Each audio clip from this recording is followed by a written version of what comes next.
If you have not already, it might be time to start making those holiday travel plans. Gianna Franco tells us what to expect if you plan to get out of town this holiday season.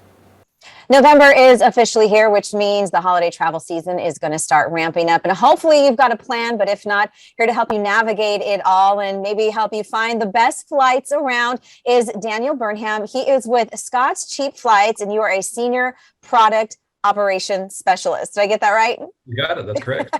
Awesome. All right. Well, thanks for being here. And, I think with more and more people being vaccinated, we might see a lot more travelers this holiday season than last year. Well, yeah, definitely compared to 2020. I think a good way to look at it is we're nearing that 2019 milestone. A lot of airlines are certainly looking forward to that day when they kind of peak demand. So when you say peak demand, you mean we're going to get back to like those numbers of what we saw before. So people are more and more comfortable. Is it safe to travel, even though, COVID is still a thing?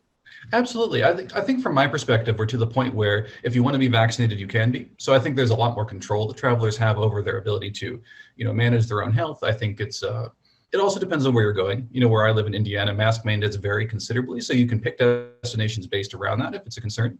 But I think it's also to the point where there's a lot less unevenness, certainly between countries and between parts of the United States. If you want to travel, it's maybe not going to be so different than where you're coming from in terms of vaccination rates, case rates, and just the general perception of how COVID has changed the landscape.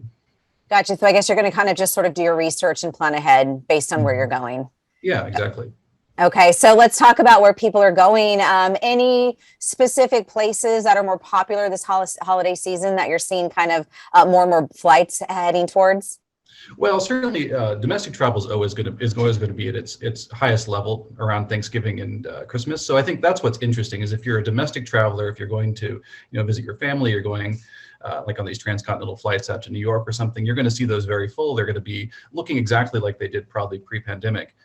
I think what's fascinating though is really anywhere else in the world. If you go down to Mexico, the Caribbean, Latin America, Europe especially, it's going to seem very empty. I got back from Spain myself just about a month ago, and it's amazing to see it still very much as it was in 2020. You don't see that evidence that there's been a significant rebound in crowds and things like that. So I think it just depends on the kind of travel you're going to be doing. Are you getting away from it all? Or are you going home to see family?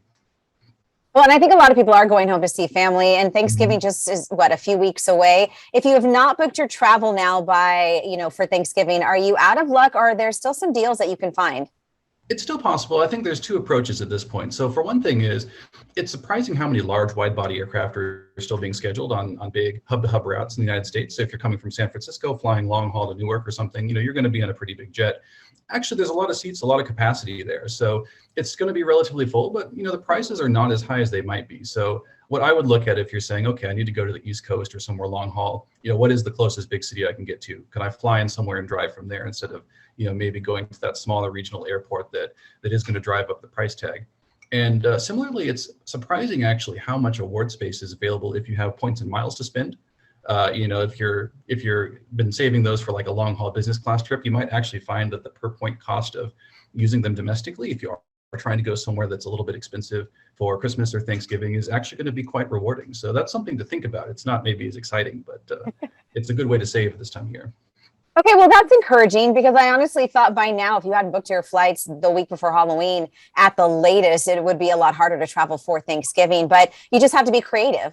Exactly. And it really depends on where you're going, because they're going to be like small cities. Like a good example is Indianapolis, where I am right now. It's kind of out of luck because the capacity is just not there. It's still much lower than it was in 2019. But, coming out of San Francisco, and if you're going up to Seattle or anywhere along the East Coast or going to the East Coast, kind of long haul flights on big trunk routes with a lot of competition, actually not so bad. So I think it just depends on, your ultimate final destination. Okay, so are there certain days of the week that are best to book travel when it comes to airlines? Not really, no. Although what I will say is, from my perspective, something I've started focusing on much more this year, and in part due to a lot of the delays that we've seen, I fly midweek quite a bit more now. I'm trying to avoid that Friday, Saturday, Sunday period where you start to see cascading delays, as we did this weekend with American or a few weeks ago with Southwest. So I'm a little bit more concerned about when I'm going to be at the airport and trying to optimize that more rather than the booking time. Yeah, Danny, I'm glad you brought that up with the American and Southwest issues, with everything, all the cancellations that's happened. I know that's often due to weather, but sometimes it seems like right now that's also due to staffing issues. How do Mhm. you navigate that as a traveler? I mean, how frustrating, especially say if you're a mom or a dad traveling with kids. I mean, that has to be so difficult to deal with. Exactly. Yeah. It's one of these things where I wouldn't say, oh, avoid this airline or pick that one. But I would say, yeah, try and avoid those peak dates. That's going to be Friday, Saturday, Sunday, regardless of whether it's like right before the holiday or not. And I always try and get out in the morning, so get out early as possible from the large hub that you're going to be connecting through. So you don't get caught later in the day in a cascading delay, and you'll have more chance of, recovering basically if there is a problem. And also something I would point out is it's good to remember that a lot of credit cards that you might be booking with do have a lot of built-in travel protections. So if you do get stuck, a lot of people don't think about this until it's too late. But especially if it's a credit card you have an annual fee for, it might automatically have through Visa or MasterCard or Amex delay protection that might pay for hotels or meals or something if you do get stuck. I think that's something that if you're, trapped in Dallas right now with American, that's something that you'd want to know about. So I would optimize that more. Take a look, crack open that book of rules and regulations about your credit card that you probably haven't looked at since you got it. I did not even think about that. That's actually a very, very good idea. I can imagine being stuck in a situation like that, especially if I was traveling with my kids. That would be tough. Mhm. That would not be fun at all. So what about the service industry in general, trying to book hotels and, car rentals for when you get to these destinations with people not really returning to work in some of those industries? Has it Mhm. been a little harder to find, better rates or places to stay once you kind of book your flights for your destinations? Well, I wouldn't say that it's difficult to find a place to stay, but I think we aren't seeing those incredibly low rates that we saw in 2020. I think that's the key, is that hotel rates are definitely buoying up to a higher level. Although in many respects, a lot of people, especially you mentioned family travel a couple times, a lot more families are turning to home sharing Airbnb services like this. So actually, it's surprising at a lot of hotels, like, say your Hampton Inn or something, where you might have seen a lot of family travel before. There's actually not that many people staying there. They're more likely to try and rent that house or apartment, somewhere maybe close to grandma's house or something like that. So home sharing prices up quite a bit. Hotel prices maybe not as bad as you think sometimes, especially in larger cities that aren't seeing those business travelers, that aren't seeing maybe quite as many visitors casually, especially international visitors. So that might be your New Yorks or San Franciscos or LAs of the world. So there's a lot of people who would normally be there who aren't. Okay, so if you're after the holidays and you're looking to book a trip for next year, what should we start planning for? What should we start thinking about? Where's the hot spots and where are we going to find the best deals?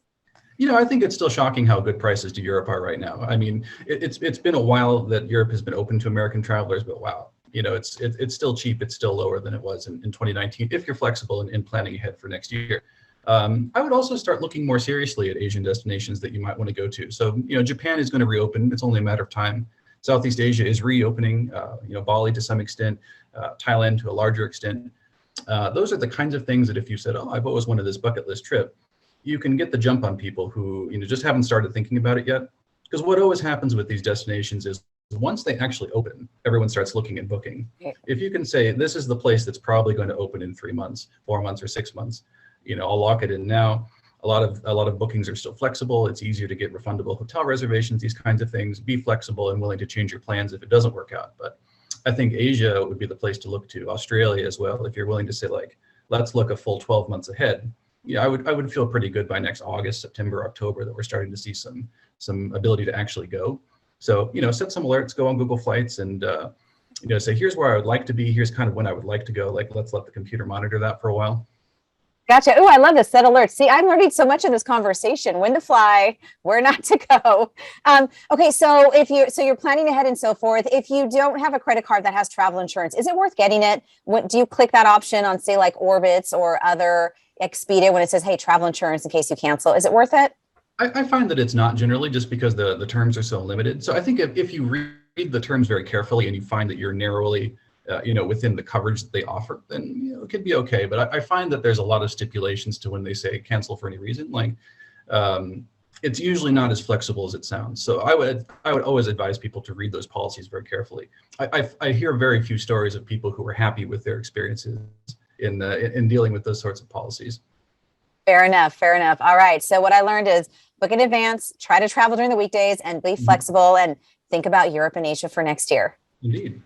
All right. Well, looks like I have a plan. And again, all hope is not lost if you have not booked your travel for Thanksgiving. So I think that's good news. Yes, indeed. Yeah, there's a lot of options out there if you're flexible. And hey, if you can't get back home, you could always take a cheap trip down to Mexico. There's always that option. if you're at your uttermost end of your rope. Right. Exactly. I like it. All right, Daniel, thank you so much for joining us. I appreciate it. Likewise.